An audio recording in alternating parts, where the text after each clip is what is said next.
Alright guys, sorry about the wind. It's a windy sunny day here in La Mata. But somebody asked me if I could do some of the negative aspects of living in Spain. I think I'm going to try and walk to the dunes and see if I can get there without the wind affecting us too much. The first thing I want to say is it's a difficult one. There's certain aspects that are a pain in the backside, but at the same time I sit there and I look and think, well, the UK is far worse at it.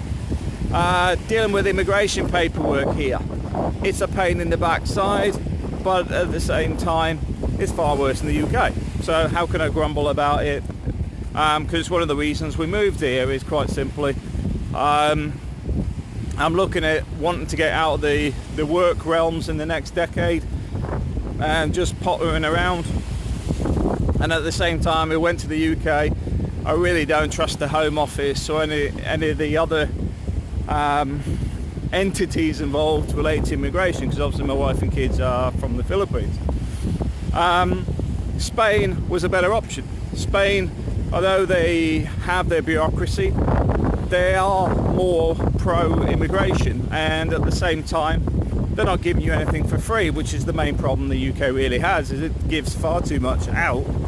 And then at the same time you've got people complaining that we're giving stuff when we built a system that encourages it. But I suppose that's probably one of the things. If you fell on hard times here, they will be quite hard. I've seen some of the stuff related to some of the guys in the cities, related to be, what I call old skills, like a welder, or some of the old industries that you struggle to find work in these days. This is Spaniards, they do struggle because there isn't a lot of support from the social system in that sense. It is hard to find some work if you do fall on hard times. So I suppose one of the key elements to that is constantly reinvent yourself. These guys looks like a inflatable windsurfer, I'm not sure. It's a kite surfing, going kite surfing. So that's one of the things I would say is, if you did have a hard time, it would be a continuous one until you manage to either get yourself out, or in a lot of cases it's where a lot of Brits went back to the UK. But I would say there's a lot of opportunity here. I mean, I look on the coast where we are, and there's not a lot of big business here. Yes, there's big real estate agents and what have you, but the faster the internet's getting, the more accessible it is for people for home working or relocating their software company to somewhere like this. We're sitting on the beach in the afternoon. Myself, I've been on spreadsheets for the last 4 hours, come out, do my afternoon walk, then go back to it. The point being is, the opportunity is there, and this is one of the things I was saying, it's hard to actually come up with the negatives, because we'd asked me last year, La Mata didn't have fibre. Fibre is literally going in all over the place in La Mata at the moment, so we have that now. So I've now got fast internet available to me, and I will be installing in October. Carlos is running on 300 meg internet, and it's stable, the support's there, etc, etc. One of the things that's frustrating is, you've probably seen my experience with Orange, and it's to try and tie you into a contract you haven't got, and it seems a bit of a ploy that they do on a regular basis. As somebody mentioned, the contracts in Spain only last for 12 months. So the point being is, after that 12 months expired, they haven't bothered us really. Because quite simply, we never had their phones, we never had their internet, because they never installed it. But they did bug you right up until the contract expired, trying to get the money out of you, which is a bit peculiar, but that's probably one of the things that in the UK you'd have some consumer protection with.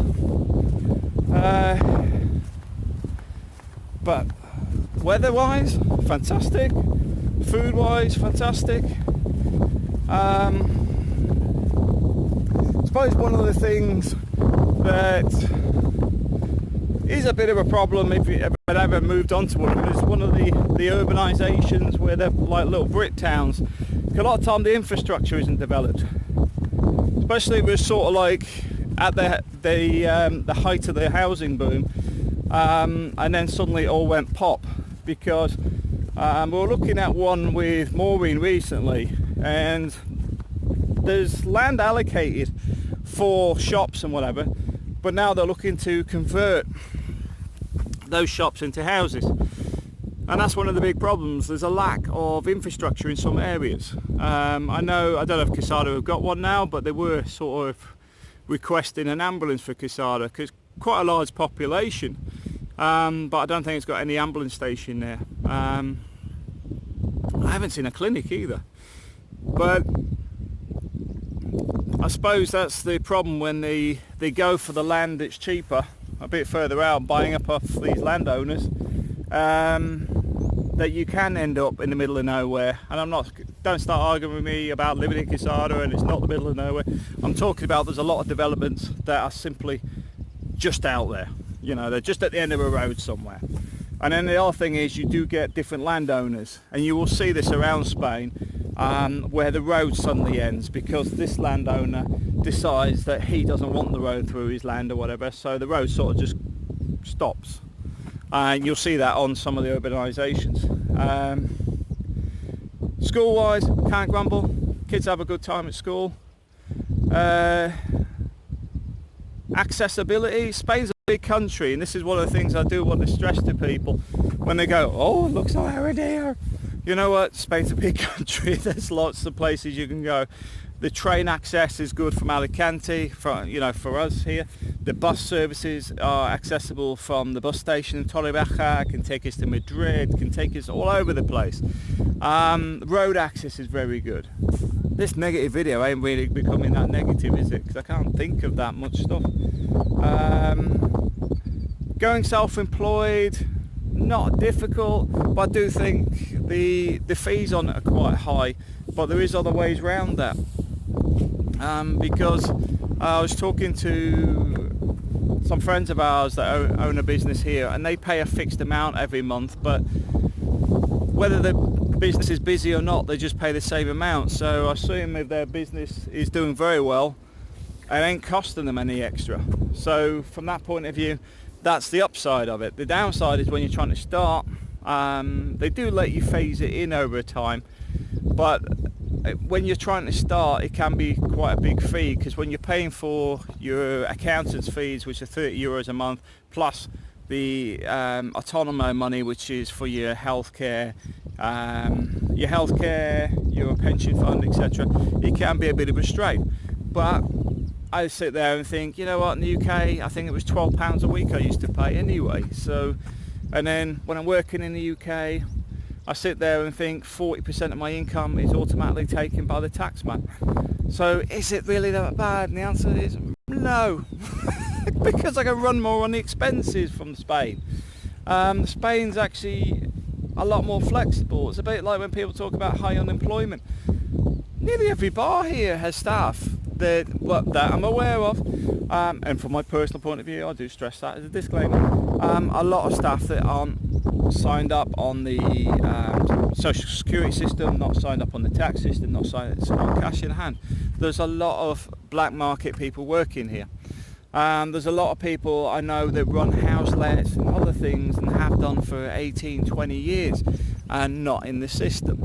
And you will get advised by Spanish accountants and lawyers that if you're not in the system and can get away with it, not to bother. And that's the funny thing. You're getting advice from business professionals that will point you in that direction. So is Spain as bad as people often try and push it on the business sense? I would say no. I would say it's difficult for somebody like me because I do things predominantly online, trying to keep in the system in the sense that if my work's predominantly UK, there's a bilateral agreement between the UK and Spain where the UK says you pay the tax in the country you're in, Spain says you pay it in the country you're working with. So you talk to either tax system and there you go, don't want to know. so it just gets deducted from source. But the other problem is, that's probably my major problem, is that British companies don't like you working as a Spanish national. I do not understand why. I mean, the EU's a big place, and I'm not even getting onto Brexit today, but even prior to the Brexit, a lot of the big firms in the UK do not like working with companies or whatever outside of the United Kingdom, which I find very peculiar when we're supposed to be part of the EU in the first place, and how you're supposed to embrace business across Europe when you make zero effort to integrate the tax system and large businesses integrating with it. Because if you're not taking suppliers and stuff from Europe, you can't then complain that they don't want to use you either. So I will say some of the problems around that are a pain in the backside for me, but not something you can't work around. Yeah, I'm really struggling to find something to complain about. Getting set up, now that we understand the system and know all the processes, and we say, you know, like, get this document, get this one, in that order, not a problem. Getting delays because you have police dealing with immigration rather than immigration officials creates a little bit of an issue, but they're not as bureaucratic as the UK, so I cannot grumble on that. My mother-in-law is due to come over to Spain in the very near future, dealing with the immigration process and the cost of the visas and stuff. Costs virtually nothing. The UK, I would not say is so easy or is cheap, and they are generally more awkward. So I can't complain for bringing my mother-in-law on holiday. I can't complain about the cost of car insurance. Car insurance is cheaper here than in the UK. The car's insured, not the person, so anybody can use it. Big plus compared to the UK, and it's cheaper. It also has the recovery on it, because you have to have it in Spain, so it's cheaper and has the recovery included in it. It's a lot cheaper. Road tax, cheaper. The MOTs, what they call ITVs here, not as thorough, but at the same time, if you get stopped by Guardia, they can be more thorough, because at the end of the day, the MOT is supposed to be like a roadworthiness test, and you're supposed to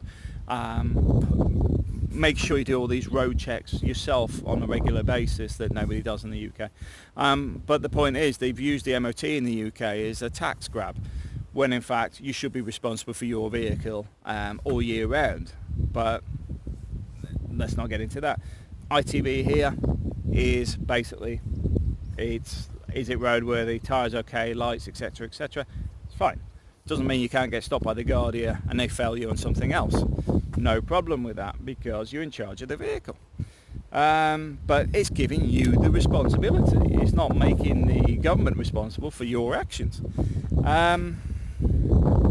Rents are reasonable here. You can get, may have changed a little bit, but I know up on where was Steve was up on near La Siesta, a bit further up. It'll come to me in a second. Up there you can get rents from about 250, 300 euros a month, all in. That's your rent, your water and your electric. Studio flat, 1 bedroom maybe, but the point is, that's cheap. You've got to bear in mind, you're not paying monthly council tax either. That's it, you're 300 all in. You may have to pay some annual taxes and stuff, but it's based on income and other bits and pieces. Like myself, I'm taxed, not tax exempt because I'm getting bled dry by the UK, but I'm already paying my tax. So I don't really pay anything. I think I pay about 45 euros a year here in Spain. But the point being is, because I'm already paying it in the UK, they recognise that as such, don't have any other money grab from the government here. It's up to them to get it off the UK government. Yeah, so rent's cheap. The place we live in, 3 bedroom, 440 euros a month on the coast, cheap. But because we're in the holiday area, you can see that shoot up. And we're talking to somebody recently about the same apartment they were renting which was 2 bed. I don't know how much they paid. It would have been around 300 euros, maybe 400 for a month, our season. Well, in season that's now about 1,600 euros. But that's the thing, some people only make the money for the apartment for the whole, in the 3 months of the holiday season. The rest of the year is empty. So that's why you get the spike. If you do want to move here, I do recommend 2 things. Trying to get the apartment signed up before you come here, and if you can, try and get just before the holiday season, because you can get some temporary work while you find your feet in. Contradict each other quite slightly, because as I said, the rents shoot up at that time of year, but if you're on a long-term rental, which people like me are quite happy to encourage, because I think if you have somebody in these properties long term, you don't have as much problems with things like damp, electric problems, etc., because the place is being used. I think when they're left empty most of the year, you get problems with rising damp and other issues, because no DPMs, there's nobody really looking at it, and you can actually feel the coldness in some of these properties when you go in them when they're sat empty. But beyond that, yeah, there's not a lot to grumble about. Work, like I said, it can be difficult to find if you want to work locally.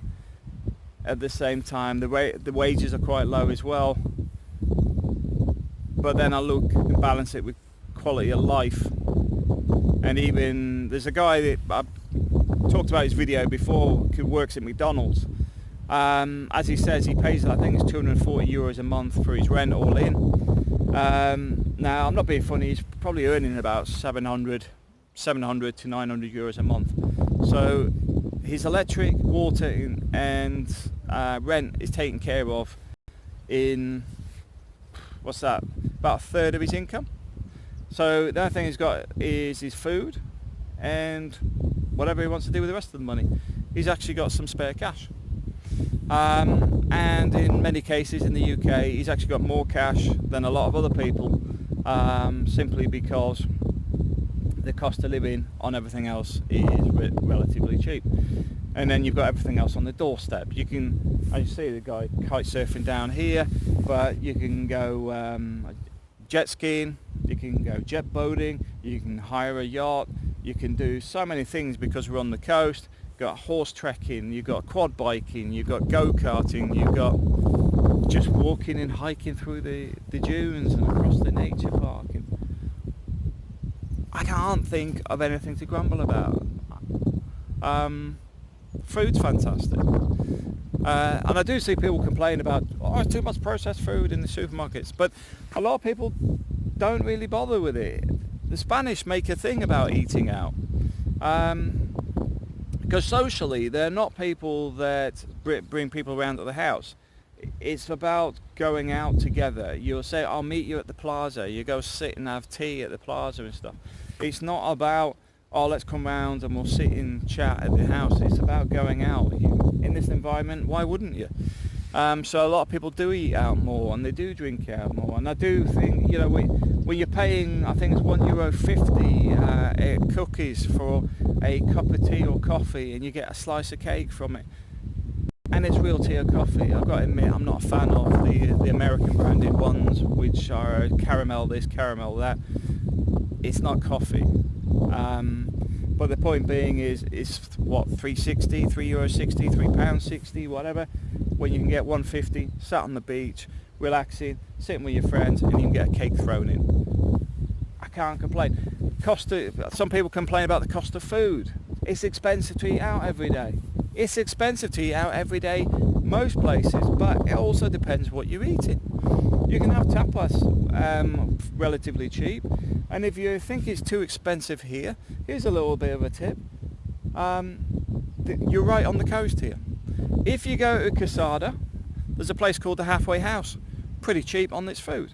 Quesada fish and chips. It's cheaper than the fish and chips in the UK in bigger portions. But there is a lot of places around which are relatively cheap because they're designed for people that are working and whatever, not tourists. Anywhere that's full of tourists, you're going to pay a premium. So bear that in mind. Instead of complaining about it, look where else to eat. Where else is there on your doorstep? Or cook. So yeah, can't grumble. How could you grumble? My hardest bit of life here in Spain is actually the work side. Is actually just keeping that stable income going. Learning Spanish is quite difficult for me. But I know I get other people, oh, well, I learned Spanish really quickly. If you dedicate all your time to it, yes. If I dedicated all my time to it, I could do it very quickly myself. The problem I have is like I'm doing now. I'm sitting doing mathematical formula most days. But at the same time, I've got my wife and kids where, you know, you pick the kids up from school, you've got the to run them over to a tutor. We're out yesterday where we took the kids to KFC, etc. There's a lot of stuff that goes on with family life, which is part and parcel of why I'm in Spain. Because my family life is pretty much it for me. That's what makes me happy. Family life and travelling. And I've got to admit, it got reinforced with losing my mother and father and my father-in-law, how important family are. So the point being is, I'm not really fussed about big money or anything else, because I couldn't care less these days. Yes, I make money, and yes, I've made money on crypto this week. I've just been caught with the Bitcoin going up in value. Yes, I made money on it. But the point being is, my drive here is family life. If I can get the family life, regular income, stable income, everything else, it just follows or isn't important. It's simple as that. But I suppose that is part of the last 11 years. I came out of the UK. I found the UK back then mundane, dull, boring, purely money orientated. Everything was about finance, new car, bigger house. Work was all about you hearing different people asking what car you're driving, because they can work out what pay you're on because of the banding, as if it was important, and that's the only thing that matters in their lives. And I went to the Philippines for 8 years. And I've got to admit, in the first 3 months, life changed for me. In the first moments of getting into the Philippines, when I got on that plane, and it's just coming over Cebu Island, it come round and it's just looking down, it dipped its wing, you can see the greenery of the palm trees and everything, and you can see the blue water with the glimmering of the sun. That's when I sat there and I thought, this is home. And I went there for 8 years, and I went to the Middle East and did a few other bits and pieces. But the point being is, I seen the value of family life. I seen the importance of things. A lot of people had virtually nothing, but the one thing they always had, a big smile on the face, because they didn't let other things bother them. They weren't driven by the fact that they didn't have a big car or a big house or whatever. They were driven about the people around them and going to see people and chatting and just getting through the day content. And it took us some time to get into that same sort of thing, because I come from a corporate background, but that's life for me. So I suppose I've spun this right out and come back round. I haven't got a lot to complain about in Spain. Thanks for watching.